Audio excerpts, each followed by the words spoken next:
It is a startling image. A young man admired by millions, captured on camera, smoking marijuana. Olympic champion Michael Phelps today confirmed the rumors and said he is indeed the man in the photo. Say it ain't so. Is this really America's Olympic hero, smoking pot from a bong? I sort of held him in high esteem, especially for my sons who are athletes. So yeah, it does kind of hurt me. This amateur photo of a man in profile lighting a bong, lips to pipe, began circulating on the internet this weekend. He's human. Let the man live. You know, if he wants to smoke a marijuana joint, I don't see anything wrong with it. I mean, if it's not in his system 24/7, it's not steroids. Rumor became fact after London's News of the World published the picture, and Phelps fessed up, saying, "I engaged in behavior which was regrettable and demonstrated bad judgment. I am 23 years old, and despite the successes I've had in the pool, I acted in a youthful and inappropriate way, not in a manner people have come to expect from me. For this, I am sorry. I promise my fans and the public it will not happen again."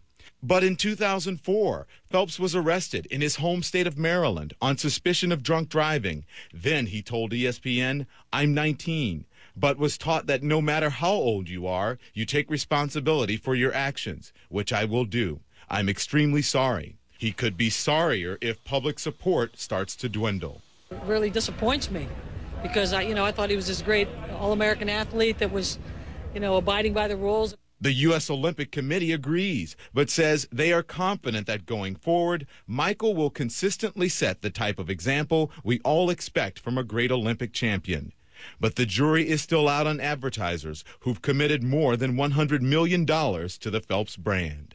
Michael Phelps was staying with a friend during his November trip to the University of South Carolina, where the photo was apparently taken. That friend now has this to say to our affiliate WIS. "It was just some jealous kid at Carolina, and I hope that the situation dies down quickly." Well, the photos could cost Phelps dearly when it comes to endorsements. By the time the Olympics ended, Phelps had signed up as a spokesman with some of the biggest names in the business. Among the companies that sell products associated with Phelps, Visa, Hilton, Omega Watches, AT&T, and Kellogg's cereals. We want to know what you think about this and about the argument for decriminalizing marijuana. Should pot be legal? We'll take a closer look and get your thoughts. Make sure you log on to Twitter, to Facebook, to MySpace, or iReport.com. Become part of our community. Let's talk more now about Michael Phelps, that story that has so many people talking tonight. Many of you are emailing us about it. The record-setting Olympic swimmer confirms he's the man seen in this image smoking marijuana at a party last fall. Phelps says he's sorry, but the picture could have a lasting impact. I want to bring in Vicki Michaelis. She has covered Michael Phelps for years at USA Today. When you heard the news, I'm sure you heard the rumors that were floating around this weekend and the picture on some of the sites. But when it was confirmed, your thoughts? My thoughts instantly were back to 2004 when he was charged with a DUI not long after the Olympics, and something he told me before the Beijing Olympics, actually, which was that his coach prefers him to be in the pool because he usually gets into trouble when he's out of it. Well, he is a young man, and that was back in 2004. He was 19, 23 now. He is a young man, and young people do experiment. Not saying that it's right, but it's just sort of the rigors of growing up. What's the question here is judgment. Since he had been in trouble before with the DUI, one would think that he would know better, and also what he's putting on the line, Vicki, hundreds of millions of dollars. I have to think that maybe he's not fully aware of what he is putting on the line. I can't imagine that he's not, given how exposed he was to all of the fame and everything that happened to him last summer. But I think you get into this situation and you think, I am just a young man, I'm at a party, why not? And you don't realize that this kind of thing is going to just explode, and it's going to be everywhere. I'll give you a second to clear your throat as I ask this next question. When you spent time with him, and you did spend a substantial amount of time covering him for USA Today, anything in his personality that would make you think that he would do this? You said his coach said he liked him to be in the pool because he was out of trouble in the pool, but was he just a typical young man, or did he seem troubled to you? I don't think he seeks trouble. I think that when he gets out of the pool... No, did he seem troubled? Because we know about his childhood, we've read about his father not being there. Did he seem troubled in any way to you? Not at all. He seems to have a very solid family situation. His mom is as I think a lot of people saw at the Olympics, one of the best moms, and he's got his sisters, and he doesn't seem like a troubled young man at all. No. All right. Vicki Michaelis from USA Today, thank you very much. And by the way, just from an unscientific poll that we're taking here at CNN, about 98% of the responses we're getting saying that he's a kid and he just made a mistake and all is forgiven. So lots of people are reacting to this story tonight. Here's what Ravi Raven says. He is young and he admitted it. I forgive him. Exactly what I just said. Another viewer writes, at least Phelps was honest, unlike our other All-American athletes, Bonds, McGuire, Clemens. Phenomenon L9 says, I believe that nobody is perfect and he should be forgiven. Ashley Big Fine says, it's great he was honest about it. Not so great that he serves as a role model to so many. What are your thoughts on this Michael Phelps story? Also, this is also bringing up the discussion about decriminalizing marijuana. We're going to talk about that, a no-holds-barred conversation coming up. Log on to Twitter, Facebook, MySpace, or iReport.com. Tell us what you're thinking. We will definitely get it on the air. To me, I think marijuana should be legalized myself. What's the difference between that and drinking? You know, that's the way I look at it.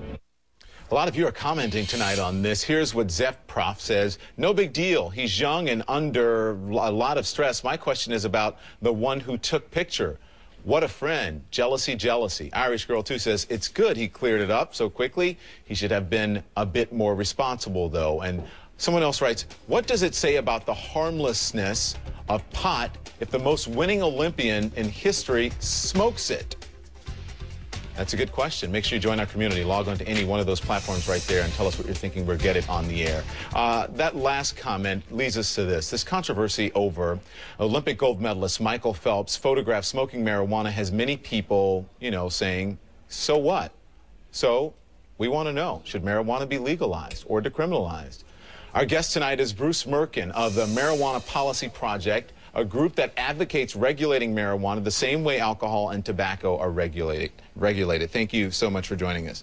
I can tell you right off that people are going to say it's a slippery slope. If you start with marijuana, then where do you stop? Does it go to cocaine? Does it go to other illegal substances? Well, that makes no sense at all. Alcohol is legal, but because alcohol is legal doesn't mean that marijuana or anything else has to be legal. And the fact is that when we're talking about so-called recreational drugs, marijuana is, by any objective scientific standards, safer than alcohol. It's less addictive, it's massively less toxic, and it's orders of magnitude less likely to cause people to become violent or aggressive when they use it. Well, but people say that it's a gateway drug. Once you start in a slippery slope this way, once you start with marijuana, then that leads you on to even more toxic or more dangerous drugs. Well, once again, there is a vast trove of data that shows that that's not true. Every independent scientific body that's ever looked at the so-called gateway theory has debunked it. There is no evidence that marijuana causes people to use other drugs. None. Zilch. Okay, Zero. so let's talk about on the campaign trail. The now President Barack Obama was a senator then and a presidential candidate, said he was for medical marijuana or decriminalizing it. And this is the quote, basically saying my attitude is science and that doctors suggest that the best palliative care and the way to relieve pain and suffering is through medical marijuana. And then goes on and says that it should be, of course, prescribed by doctors. But then also in a campaign stop, he was asked about it and someone said, did you inhale? Unlike other presidents, did you inhale? He said, I did. Obama said to loud applause and laughter, it's not something that I'm proud of. It was a mistake, but I'm not going to, I never understood that line. The point was to inhale. That was the point, to do it. So apparently he's done it in his past. The reason I read that is because I want to know what you think your chances are with the new administration of possibly getting some sort of decriminalization of marijuana through. Well, we're certainly aware that this is not item number one on the Obama administration's agenda. Rumor has it there's stuff going on with the economy he needs to deal with. But you say, if we start taxing this, it could actually help the economy. Well, indeed it could. But I think realistically what we can expect from Obama in the short term is to keep his campaign promise, which he did make quite specifically, which is to stop the federal attacks on the 13 states that allow medical use of marijuana. Okay, hang on. If he'll do that. All right, listen, we got to run, but I want to know real quickly. Let's get it back to Michael Phelps. Do you think this helps or hurts your case? Well, I just think it's sad that this incredibly accomplished young man feels like he's in a position of having to apologize and act like he did something terrible for relaxing with something that's safer than beer. All right, Bruce Merkin, we appreciate it. Thank you. All right.